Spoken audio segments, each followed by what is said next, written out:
Welcome, brave souls, to a night of mystery and terror. Are you ready to step into the darkness? Hold your breath, because tonight's story will haunt you long after the lights go out.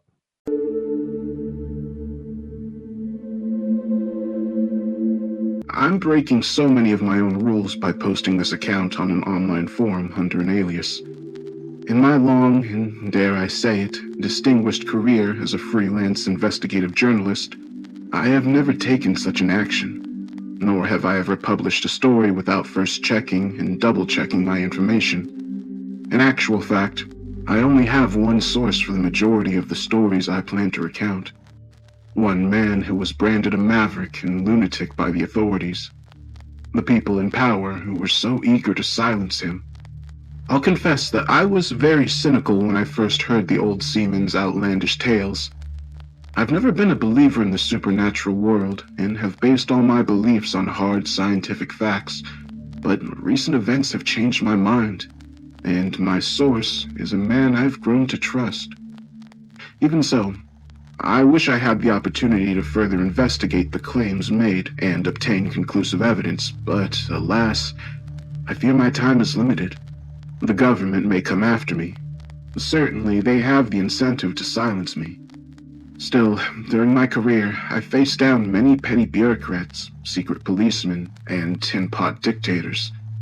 Governments don't scare me anymore, but what lies beneath the deep blue sea certainly does. I'm sure you're all familiar with thalassophobia. That is, the persistent and intense fear of deep bodies of water.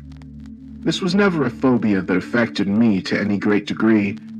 In times past, my rational mind would have written such fears off as an evolutionary response or a result of watching so many killer shark movies.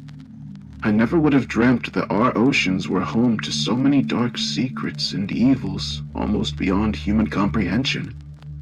Some say ignorance is bliss, but this was never a philosophy I adhered to. In fact, I have always prided myself on my thirst for knowledge and passion to pursue the truth. That's why I became a journalist after all. But given what I've learned, and the sheer terror which has now invaded my conscious mind, I'm left to wonder whether it's all been worth it. But I can't turn back the clock or erase this knowledge from my memory. Nor can I escape the dark power which has its icy grip upon me. In the end, I feel compelled to write and tell this story, even if it's the last thing I do in this world.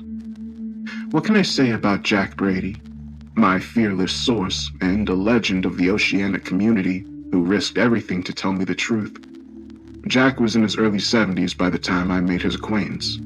A man with a full life's experience behind him, but still filled with a steely determination and defiance, visible even under his world-weary eyes and wrinkled skin. It's hard to believe that it's only been a month since old Jack first contacted me by email to request a meeting. Jack hinted that he had a story of great importance which he wished to impart to me, and only me. Apparently, he'd read some of my previous exposés and felt I was the right man for the job. I'll confess that I almost dismissed and deleted the unsolicited email out of hand. I receive a lot of hoax and crank messages, given my career, and Jack's vague description of the secrets of the seven seas frankly sounded like a lot of BS. But I didn't delete the email, and instead sent a reply to arrange a meeting.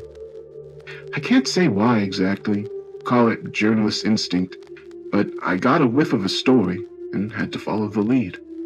I didn't walk into the meeting blind, however.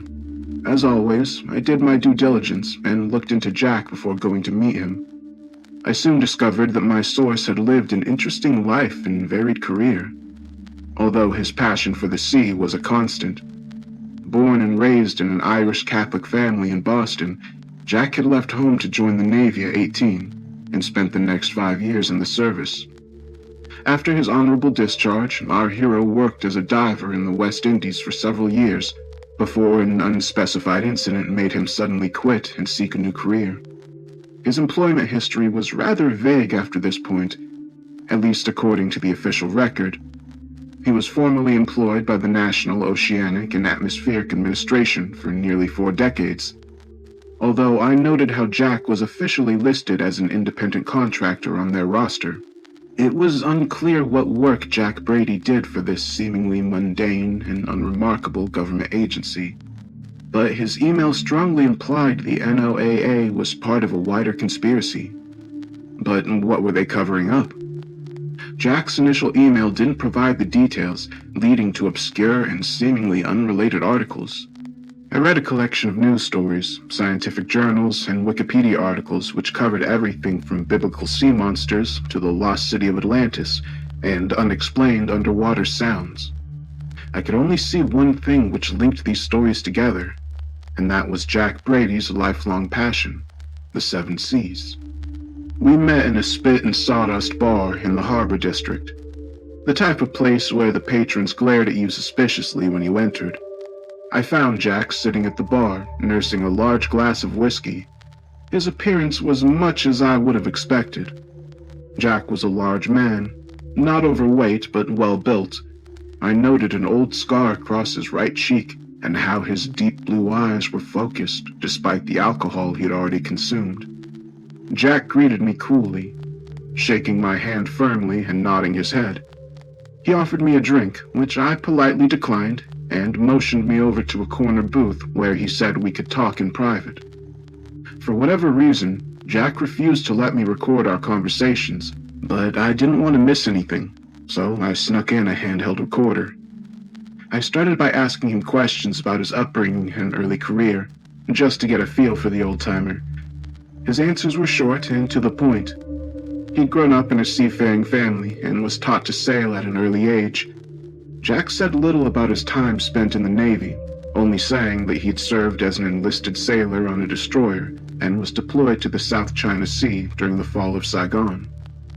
It was clear that he didn't wish to talk about his personal and family life, but he was keen to recount a story from his time working as a rescue diver in the Bahamas.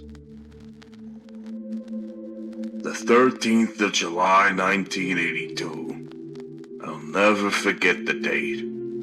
I know it's a cliche, but that was the day which changed my life forever. I got a call that morning from the Nassau police asking for my help with a body recovery offshore. A fisherman had reported seeing a corpse standing upright in the shallow waters. Standing upright? I interjected in confusion. Yeah. His feet were encased in concrete. Real mafia shit. Sleeping with the fishes, you know? I raised my eyebrow in response. Wow, that's unusual, no? Not really. Jack responded with a simple shrug of his shoulders before he took another swig of whiskey. At the time, we were right in the middle of the busiest drug smuggling route in the Western Hemisphere. Drug runners have disputes and corpses end up in the water. Body recoveries were pretty common. The circumstances were strange, but it was only once I got into the water that I realized something wasn't right. How so? I asked, my interest now piqued. Well, it was a hot day, temperatures in the high 90s. The water should have been warm, but when I made the dive, it was ice cold. I remember shivering once I breached the surface. It made no sense, but things only got weirder from that point. He paused again and took another gulp of hard liquor. I guess Jack needed the Dutch courage to continue, and I noticed how the color had drained from his face. The body wasn't deep, only 20 to 30 meters down. We weren't far from the shore and the water was crystal clear, and so I could see the body from the surface. So despite the warning signs, I made the dive. Like I said, the water was impossibly cold, but there was something else. There were no fish anywhere in the vicinity. Now, I've dealt with a lot of body recoveries, and when a corpse is underwater for any length of time, it's going to attract scavengers. The bottom feeders come first, and the bigger predators follow once they smell blood in the water. Nature takes its course, and before long, nothing's left but bone and cartilage. But on this dive, there wasn't a living thing to be seen. I was puzzled by the direction the story was going, but also intrigued. I noticed how Jack's voice had lowered in volume, and he appeared reluctant to continue his account, so I had to prompt him. "Go on," I whispered. Jack broke eye contact, staring down at his glass before continuing. Like I said, I made the dive and I saw the body close up. I already told you about his feet being encased in concrete. I don't know who did that to him, but I guess they had their reasons. The body was male and about 6 feet in height. That's about all I could tell about the victim. His clothes were ripped and torn and his flesh was rotting. There was no evidence that any animals had feasted upon him, but nevertheless the man's body was falling apart. The decomposition was advanced and it seemed like the corpse had been in the water for a long time. But this made no sense because the body had only been seen and reported that morning. The victim wasn't in deep water and was visible from the surface, so there's no way it could have been missed for any length of time. I was puzzled by the body's condition, but my main concern was how to get him up to the surface.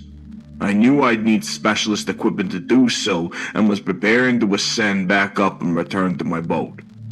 But then I saw it, and my whole body just froze. "What did you see?" I asked impatiently. Jack finished the rest of his drink before he answered, his voice shaking as he spoke. The dead man's eyes were closed, and then suddenly they weren't. He opened his eyelids and stared straight at me. God, those eyes. They were like nothing I've ever seen in my life. Jet black and soulless, truly monstrous eyes. I was frozen for a long moment, not believing what I was seeing. But there was more. The corpse opened its mouth and revealed a gaping black hole, which to me looked like a portal to hell itself.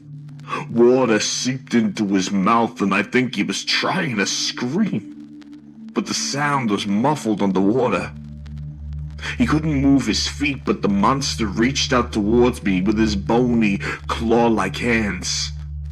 Thankfully, I was just out of his reach, but I stumbled backwards and fell down to the seabed. The monster was still screaming, desperately trying to get at me as his black eyes burned with pure hatred. Well, what can I say? I got the hell out of there and swam back to the surface, leaving the raging monster trapped on the seabed. I reported what I'd seen back to the Nassau police, and the investigating detective looked at me like I was crazy. I began to think that I just imagined the whole incident. Had I hallucinated it? Was I going nuts? I did doubt my own sanity, but then the police sent out another diver, and I guess he had a similar experience to me. In fact, I believe he was injured during his dive as the monster clawed through his suit and skin. After that, the situation escalated. The local authorities didn't know what to do with that creature, and so an expert was called in from the States. I don't know for certain what happened next, but I believe the US government extracted the creature and transported it back to the States. Why, I can't say, and frankly, I don't want to know. Jack's first account ended at this point. I'll confess that my initial instinct was to burst out in laughter, but thankfully I stopped myself after reading Jack's tense body language. I could tell that he wasn't deliberately trying to mislead me or waste my time. His story was ridiculous and surely impossible, but he seemed to genuinely believe this incident had occurred. I imagine he'd hallucinated the encounter with the undead being on the seabed. Perhaps there had been something toxic in the water, or maybe he was suffering from PTSD as the result of his military service. Either way, I didn't believe his account. In that moment, I didn't know what to say, literally being left speechless by the absurdity of Jack's story. In the end, it was Jack who broke the awkward silence, as it seemed he could read my mind. You don't believe me, do you? You think I'm full of shit. He looked me straight in the eyes as he asked his loaded question, and I suddenly felt very uncomfortable. I'm sorry, Jack, but it's just not plausible. I'm a professional journalist, and I don't chase after ghosts and ghouls. Jack smirked and shook his head, but he still maintained eye contact across the table. That's okay. I didn't expect you to believe me. Not at first, anyway. And I don't have any physical proof for this story. But I have many more accounts to tell you and the evidence to back them up. I'm happy to share what I've got, but I appreciate there's a leap of faith needed on your part. If you want to walk away, I won't hold it against you. No harm, no foul. But if you want to dig deeper, you have my contact details.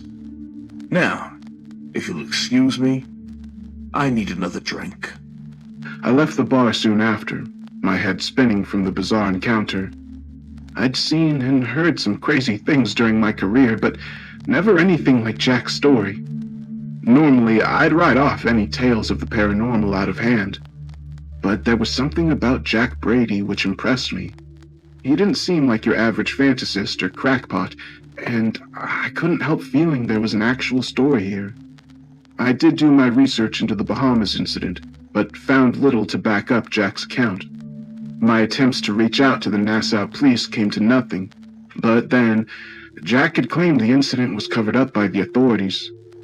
I did find one short article in an archived newspaper which confirmed that a body had been reported at that location on that same date. What I found interesting was there was no follow-up stories in the paper, which one would have expected to see if there was an ongoing investigation.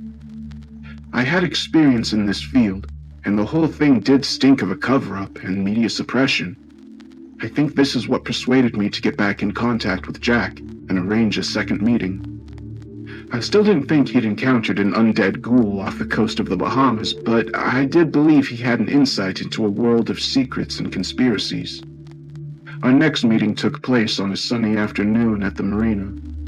As the two of us walked along the dock and looked out at the sea, Jack was keen to show me his sailing boat, a beautifully crafted and maintained 25-footer called the Nautilus, its name neatly emblazoned upon the ship's hull. "Yeah, she's a beauty," I said enthusiastically while noting Jack's pride. "Will you take her out today?" Jack's face turned pale upon hearing the question, and I wondered what I had said wrong. There was a tense pause before Jack finally answered, and I noted a terrible sadness in his voice when he spoke. No, I haven't been out to sea since my retirement. I doubt I ever will again. Really, I should sell the old boat, but I just can't bear to be parted from her. I really didn't know how to respond to this statement, but I filed the information away for future reference. Whether Jack's experiences were real or imagined, it seemed clear he was suffering from significant trauma. We walked back down the dock and took a seat on a bench under the warm sun. It was then that Jack told me about his career change following the incident in the Bahamas. The Nassau job was a good gig. Sure, I saw some bad stuff, but I also saved a lot of people and did some good. And it was a beautiful place to live. A real tropical paradise. If it hadn't been for the incident, I might have stayed down there indefinitely. But seeing something like that changes a man. It's like my eyes were opened and suddenly I could see through the looking glass. I was also intrigued by the expert they'd called in to deal with the creature I'd encountered. The fact that a team had been sent from my home country suggested this wasn't a one-off incident, and our government knew what was really going on beneath the surface, and, as it turned out, my suspicions were well-founded. I started asking questions through my military contacts. I guess it was pretty foolish to be poking my nose into dark places and shadowy government agencies, but thankfully the men in black didn't come to arrest me and ship me away to an off-the-grid prison. Quite the opposite, in fact, because I received a phone call offering me a job. I raised my eyebrow, but couldn't help but feel excited upon hearing this revelation. Was this the government conspiracy I yearned to hear of? The call was from a Mr. Smith, and no, I'm not kidding. That was really his name. Andrew Smith worked for the NOAA, which on the surface was a pretty dull civil service job. But Andy headed up a department which wasn't officially on the books. In fact, their entire existence was and still is denied by the federal government. The section Smith managed was called the Oceanic Special Investigation Unit. Again, it's an innocuous name, but what this unit does is extraordinary. So, this guy gave you a job? Yeah. He'd heard I'd been asking questions and looked into me. I guess Andy saw something in me and reckoned I could help him out. He was the expert they brought in to deal with the ghoul in the Bahamas. His team successfully captured and contained the creature before handing it over to the military. He doesn't know what happened to it next, and nor do I. Hell, the zombie could still be locked up in Area 51 for all I know. But my intuition was correct. There are a lot of unexplained mysteries and phenomena in the world's oceans, and the OSIU is tasked with investigating them. Jack spent the next few minutes explaining the structure and remit of the investigation unit and describing his early years working for the agency. He began in the position of junior investigator, but soon worked his way up the ranks under Smith's mentorship. During this time, he was sent around the world on various cases relating to bizarre incidents and sightings in all of the planet's oceans. Jack confirmed that most of these reports were either hoaxes, local myths, or had some kind of logical explanation. The unit might go for years without any legitimate paranormal or cryptid activity, and there would be constant threats from legislators to cut their funding. But then a real case would come to the fore, and the powers that be would take notice. The story he told me on that sunny afternoon at the marina was short but unsettling, as he described sightings of an entity simply known as the Swimmer. This one started out as another legend, so at first we thought it was more BS. There are accounts of the Swimmer throughout history, going back to the time of the Roman Empire. What's interesting, though, is that the same story is replicated across different cultures and civilizations all across the globe. In all accounts, the details were eerily similar. Sailors spoke of a single swimmer, a man with bronze skin, sometimes naked, other times wearing clothing or even a swimsuit. But he's always seen way out at sea. I mean, sometimes this guy's hundreds of miles from the nearest land, way too far for any normal human being to swim. When he's sighted, there are never any other boats in the vicinity and no indication of how he ended up in the open ocean. Weird, huh? But it gets weirder. The captains of many ships have attempted to save the man, but every attempt to hail him or even physically pull the guy from the water have failed. This man or entity remains oblivious and just keeps swimming. Wow, I said in the absence of any other words. The legend was indeed strange and quite chilling, but it sounded like nothing more than a myth. But of course, Jack had more to add. I took the case during the winter of 1988, after reports of the Swimmer being sighted in the Atlantic, about 200 miles east of Bermuda. Mr. Smith didn't give much credence to the reports, but he sent me to investigate all the same. I hitched a ride on a Navy frigate on patrol, and we were allowed to use their recon helicopter to search for the entity. Honestly, it was pot luck that we found him, given that we only had an approximate location. But find him we did, and this time, I got proof. At this point, Jack removed his phone from his pocket and played me a video. The original footage was grainy and rough, and it did seem to have been recorded on an 80s camcorder, presumably being later converted into a digital video file. The clip had apparently been filmed from a helicopter flying over open water, and I could hear the din of rotor blades through the phone's speakers. The chopper was flying in poor weather, and the gray waters below were rough, with heavy waves emerging and breaking with a violent intensity. Suddenly, the cameraman zoomed in, and that's when I saw him. The lone swimmer was face down and dressed in bright red trunks. I couldn't see his face, but the man's actions were extraordinary. I watched awestruck as he swam against the waves, not panicking and somehow remaining above the surface. He didn't look up when the helicopter flew over him and didn't react to the hails from the chopper's loudspeakers. Instead, he just kept on swimming, even as the waves threatened to overwhelm him. The camera focused on the man for several seconds before zooming back out. Next, the cameraman scanned the horizon, confirming that there was no land and no other ships or planes anywhere in sight. All I could see was endless ocean in every direction, and then the footage abruptly ended. I looked up from the screen and saw Jack, watching me intently. "Wow," I repeated, but didn't elaborate. The footage was convincing, but I couldn't guarantee it wasn't staged. "Did you find out who he was?"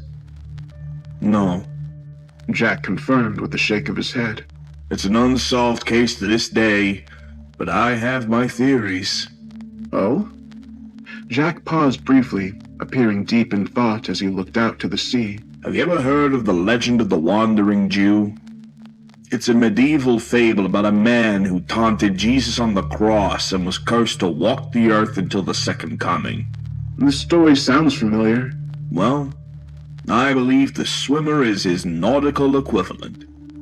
He was once a mortal man but committed a grave sin. Now he's cursed to swim the world's oceans until the end of time. He doesn't tire, can't sink under the surface, and can never stop. No one can help this poor soul, and so we must leave him to his fate. I felt sick after hearing Jack's theory.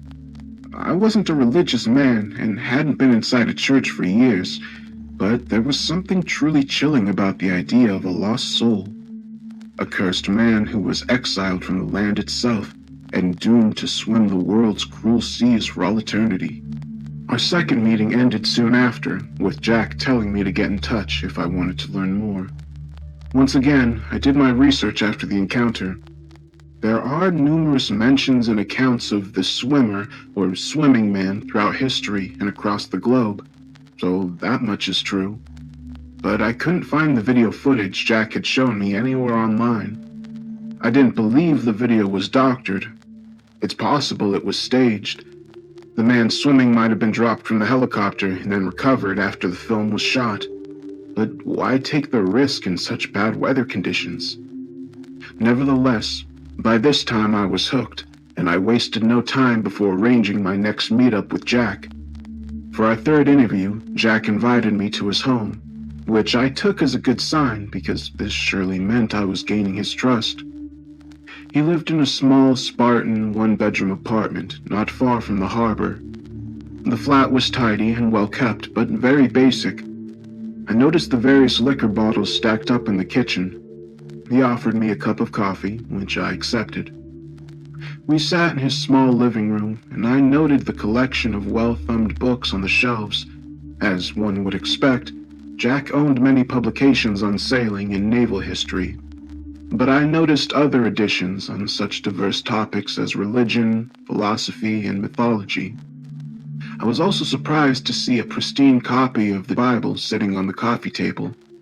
Jack hadn't struck me as being the religious type, but perhaps what he'd been through had changed his outlook. As for me, I was intrigued but still cynical, yet to be persuaded by Jack's outlandish tales. I watched as Jack set up his TV to stream a video from his phone, and was mildly impressed to see a man of his age who was tech-savvy. He didn't play me the video straight away, instead offering me an explanation. I apologize that I'm not able to share this file with you. The same goes for the swimmer footage. I'm not meant to have these videos, and I'm certainly not allowed to show them to journalists. I'm breaking multiple federal laws by just talking to you now. Call me uncommitted if you will, but I don't want to spend the rest of my life in prison. If and when I die, however, that's a different story. I'm happy to bequeath all the evidence I have to you on the condition that you break this story wide open. Okay, I answered, not quite sure what else to say. Jack leaned in close before asking his question. Well, friend, I'm sure you've heard of the lost city of Atlantis. This time, I couldn't help myself from laughing at the absurdity of his question. Sure, but don't tell me you guys found it. Jack shared in my amusement. No, I'm afraid not. That would have really topped off my career, don't you think? No, we didn't find Atlantis. But we did discover and explore another legendary city which was lost beneath the waves. An ancient city whose very existence challenges everything we thought we knew about human history. With that cryptic introduction, he pressed play on his phone, and the video was beamed onto the TV screen. What we saw was footage from an underwater camera, seemingly attached to a small submarine. It's a remotely operated underwater vehicle, or an ROV. The footage was taken in 1996, and the technology was state-of-the-art at the time. The film continued as the sub navigated through the dark waters, and was clearly far below the surface, with the main source of illumination coming from the lights attached to its frame. The sub continued its descent towards a large number of stone buildings which were inexplicably spread across the seabed. The site was substantial, and I could see a number of smaller, flat-roofed buildings surrounding a trio of large pyramid-type structures. Clearly, we were observing a lost city on the ocean floor, long abandoned by human beings and left to sea creatures and deep water predators. I continued watching the extraordinary footage, awestruck and mesmerized by what I was witnessing. I'd never seen a sight like this before, and couldn't help but ask the question, where was this footage taken? The Mascarene Plateau, northeast of Madagascar and west of the Seychelles. This location is about 150 meters below sea level. My jaw dropped as I continued to watch the submersible's camera as it approached the largest of the city's pyramids. Perhaps 50 to 60 feet tall, built with stairs ascending to their summits. I'm no expert in ancient history, but I've never heard of a lost city in this region. No, you wouldn't have done. There's no official written records of this civilization ever existing. In fact, all of the historical and geological records say this city shouldn't be there. And yet here it is. What did you learn about this site? And why was the discovery never made public? Honestly, we don't know much. The archaeologists can't explain the structures and pyramids. They say the building designs include aspects from several different ancient civilizations. Egyptian, Mayan, Cambodian. Seems that this sunken city predates them all. It could be tens of thousands of years old, and yet the structures are remarkably well preserved. As for why we didn't make it public knowledge, well, the reasons will become apparent.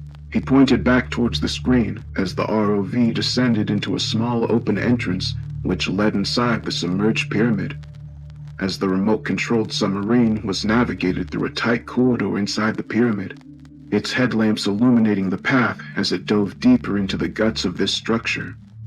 What really interested me was the mosaic-like pictures displayed on the corridor walls, images which apparently told the story of this lost civilization's disturbing and violent history.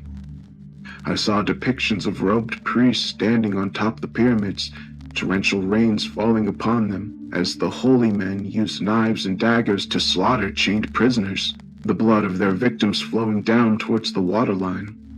In the next image, I saw sailboats out on the water and seamen throwing the bodies of slaves or prisoners overboard in the dark waters below.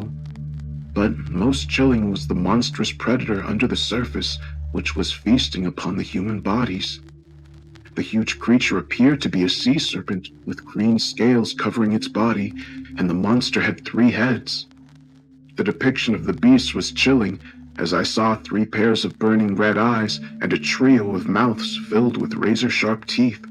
Jack surely noticed my shock upon seeing these horrific depictions, but he surprised me by launching into biblical verse. He maketh the deep to boil like a pot. He maketh the sea like a pot of ointment. Upon earth there is not his like, who is made without fear. He beholds all high things. He is a king over all children of pride. He is Leviathan, and this is his kingdom. I gasped, staring at my companion in astonishment. He didn't elaborate, instead motioning for me to continue watching. Eventually, the submersible exited the lengthy corridor and entered a vast chamber in the very center of the pyramid. My blood froze when the camera focused, and we saw what lay within this chamber of horrors. Inside of the pyramid were the bones of hundreds, if not thousands of human beings. The walls were decorated with skulls, their empty eye sockets looking down accusingly at the small sea craft which had invaded their long-forgotten tomb. I looked away from the screen in disgust and toward Jack, who ended the video before turning to face me. There are legends of a lost continent of Lemuria, which was supposedly located in what's now the Indian Ocean. It was written off as a myth, but now we've discovered proof of its existence. It seems this nameless city was the capital of the lost civilization. As you can see, their leaders and priests practiced human sacrifice on a vast scale. But, as horrific as their massacres were, it seems they did serve a purpose. I raised both eyebrows in disbelief and shot him a hard glare. Jack lifted his head defensively. Hey, I'm not trying to justify it, but the Lemurians were at the mercy of the beast. Leviathan? Yeah. Our anthropologists have studied the paintings their people left behind. The Lemurians believed it was necessary to offer up sacrifices to the beast from the deep. This is how they kept their civilization safe. It seems this system worked for a time, but ultimately the beast had his victory, and their city was taken by the sea. That's not possible, I exclaimed as I finally reached my limit. There's no creature like that in the world's oceans. It's simply not possible. There was a time I would have believed you. But I'm sure you know that less than 20% of the ocean has been explored. And in truth, we have very little idea of what's down there. Jack smiled knowingly and nodded his head. Okay, I get it, was my defensive reply. But I don't believe a monster like that could exist. A three-headed serpent? Come on, man, where's your evidence? Well, it just so happens I have another story to tell you, Jack said, his blue eyes filled with a fiery intensity. I will ask you to reserve judgment until you've seen and heard all I've got. I shook my head in disbelief. It seemed I was being led down a rabbit hole. I didn't like this. But still, Jack had me on his hook, and I couldn't walk away without hearing the full story. There was a strange incident which occurred in the early noughties. Actually, it was quite widely reported at the time. The news got out before we had a chance to bury it. But of course, the public didn't hear the full story. Of course, I replied, my cynicism returning as I once again questioned this entire enterprise. If Jack picked up on my tone, he didn't let it show, and instead continued his account. In November 2003, a research team tagged a 9-foot female great white shark off the coast of southwestern Australia. 4 months later, records show the shark abruptly dove 2,000 feet with a 32-degree temperature spike. Then, the shark disappeared without a trace. Soon after, the tag washed up on shore, but no signs of the shark. The researchers guessed that a large animal came up under the great white and dragged it to the bottom. Now, the question is this. What animal could have taken and killed a 9-foot shark? I shrugged my shoulders dismissively. A bigger fish. Jack laughed in amusement. Yeah, good call. They reckoned it was a larger great white or possibly an orca. There was no definitive answer, but this theory satisfied most in the scientific community. But there was more that wasn't made public. I sighed aloud, but didn't interrupt as Jack went on. You see, the 9-footer wasn't the only tagged sea creature which ended up dead.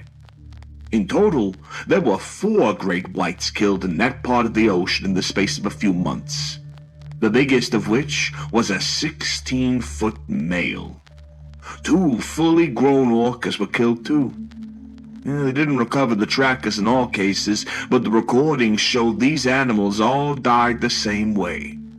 In all 6 cases, they were taken by something below and dragged down into the deep. My eyes widened as I made the connection in my head.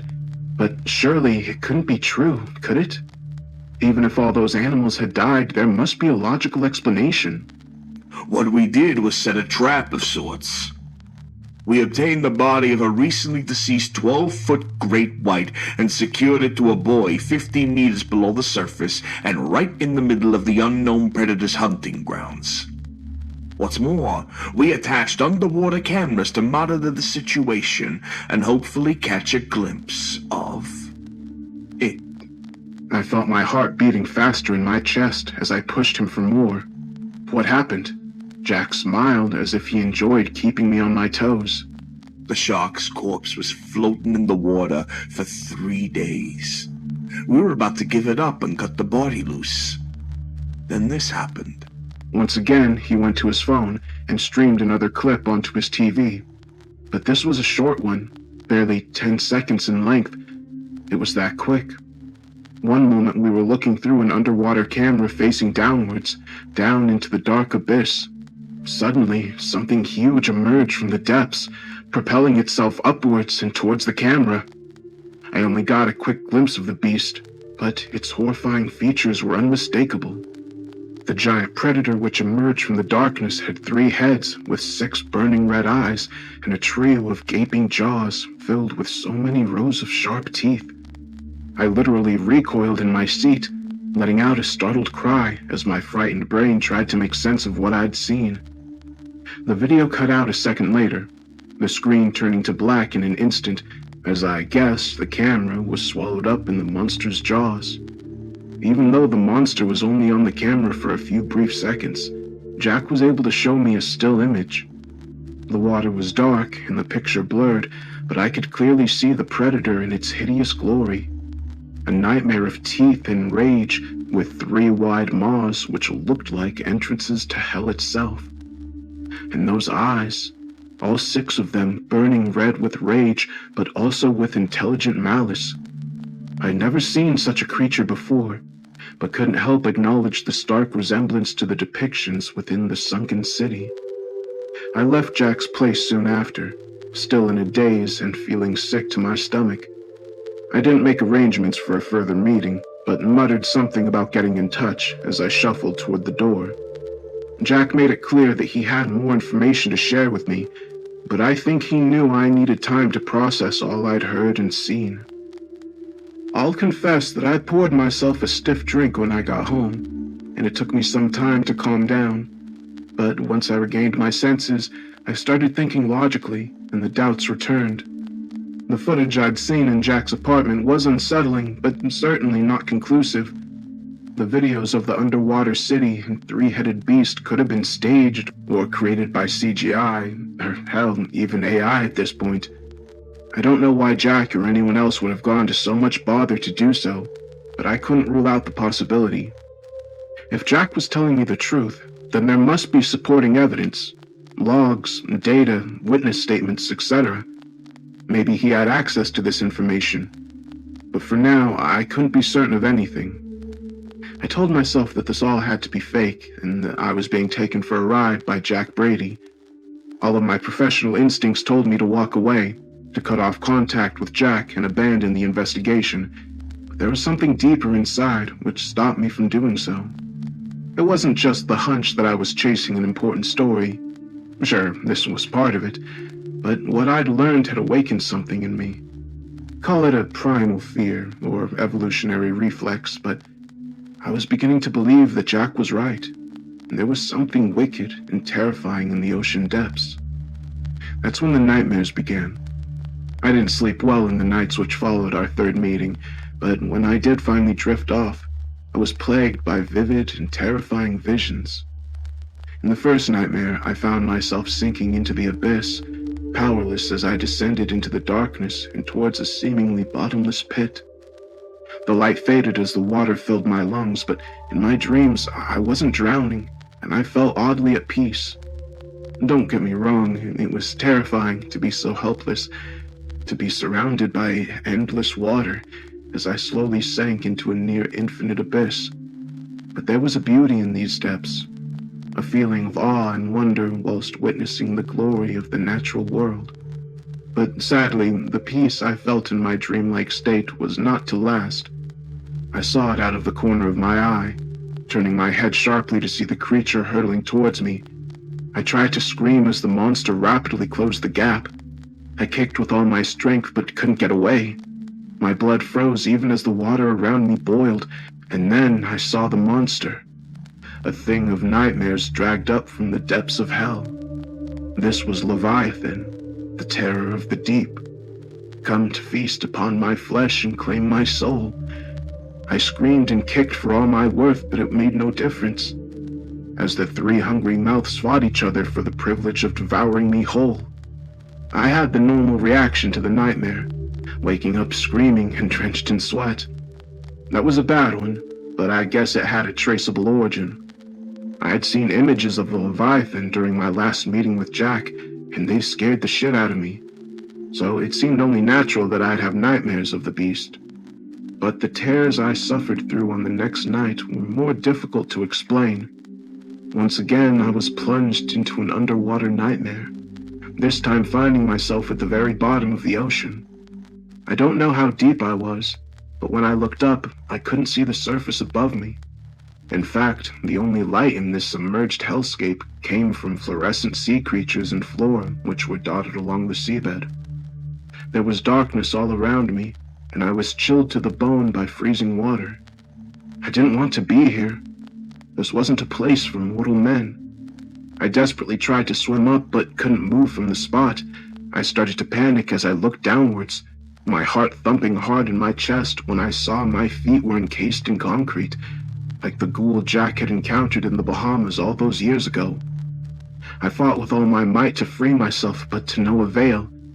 Eventually, I exhausted myself, coming to the terrifying conclusion that I was trapped in this watery hell, but there was worse to come.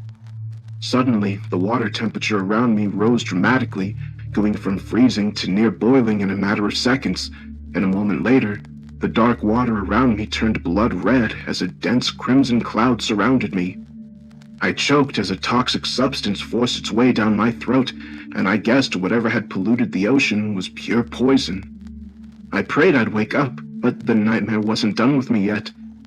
My eyes adjusted as the red cloud parted and something emerged from behind it, a creature which shuffled across the ocean floor. My body tensed as I watched the dark entity marching towards us. I couldn't move and could not scream. My lungs were filled with seawater, but drowning was impossible. This would have been my preferred fate, but something far worse was coming for me. It's difficult for me to describe the horrific entity which emerged from the red mist. It looked like the physical form of a man, but I was sure this creature wasn't human. It walked on the seabed as if it belonged there, oblivious to the currents and intense pressure all around it. I couldn't see its face. In fact, I'm not sure it even had a face.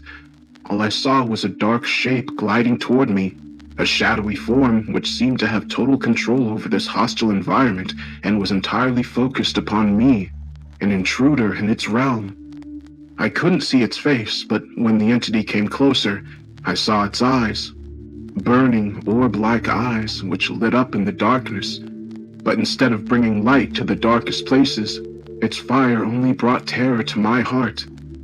I struggled once more against the concrete shoes holding me firmly in place, while my screams were drowned out by the rushing water, and the monstrous entity kept on coming, its horrendous eyes burning through me as the darkness it brought with it consumed everything.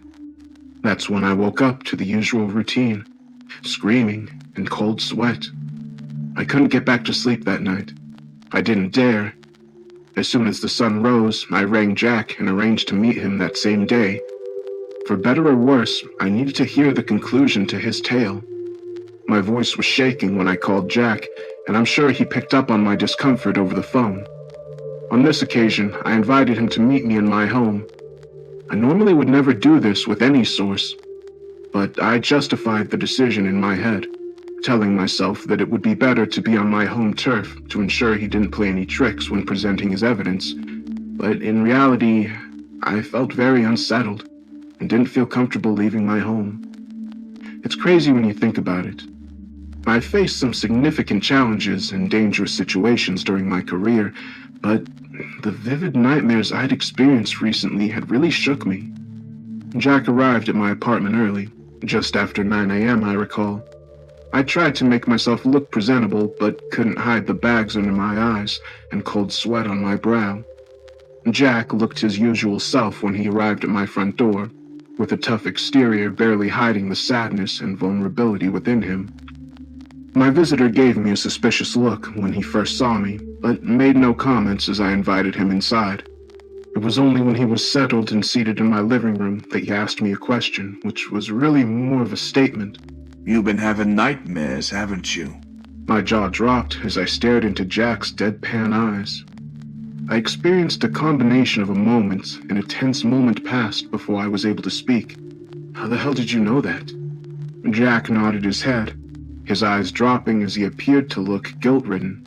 I'm sorry, pal. I should have warned you this was a possibility. All of the staff in the OSIU have suffered through them.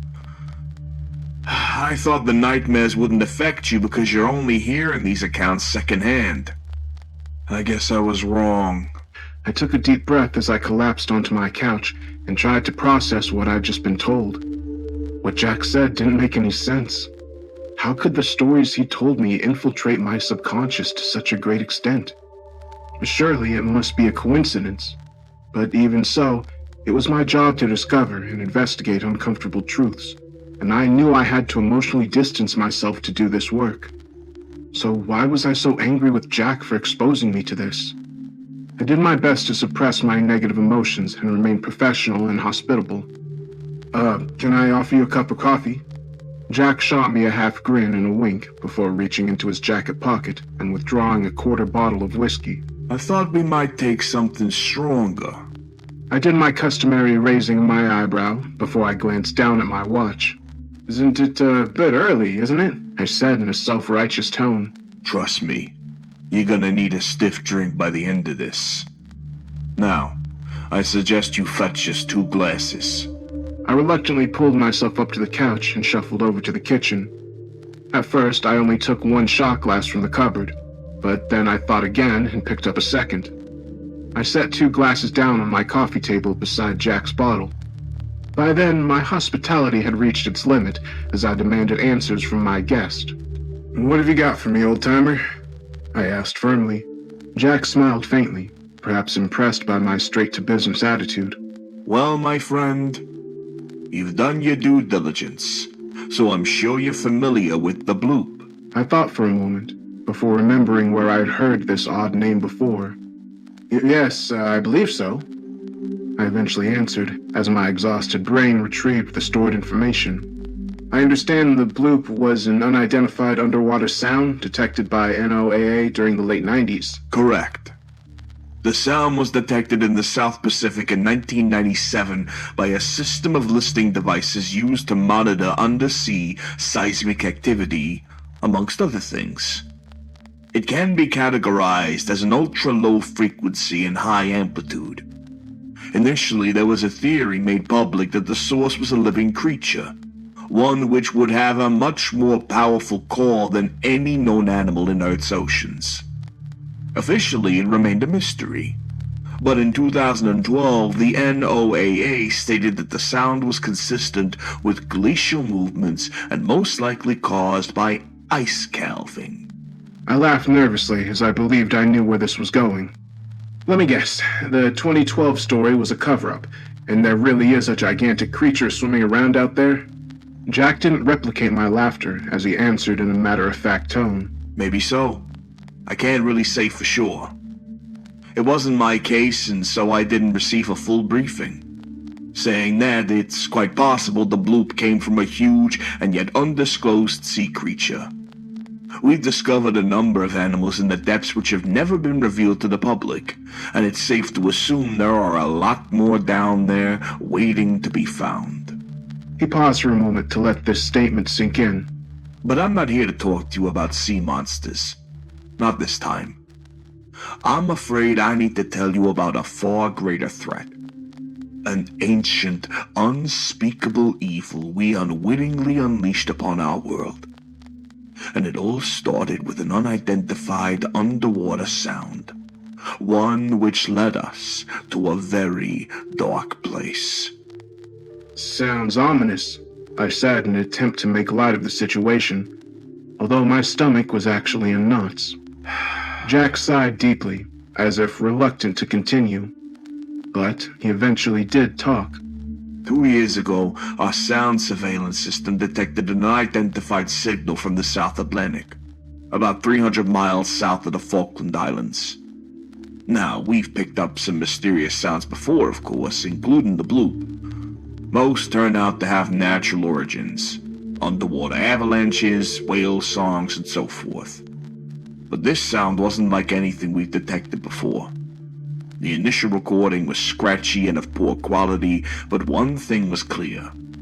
What we heard was a human voice. A female. Don't miss out on amazing content. Hit that subscribe button and turn on the notification bell to stay updated with our latest videos. Join our community today.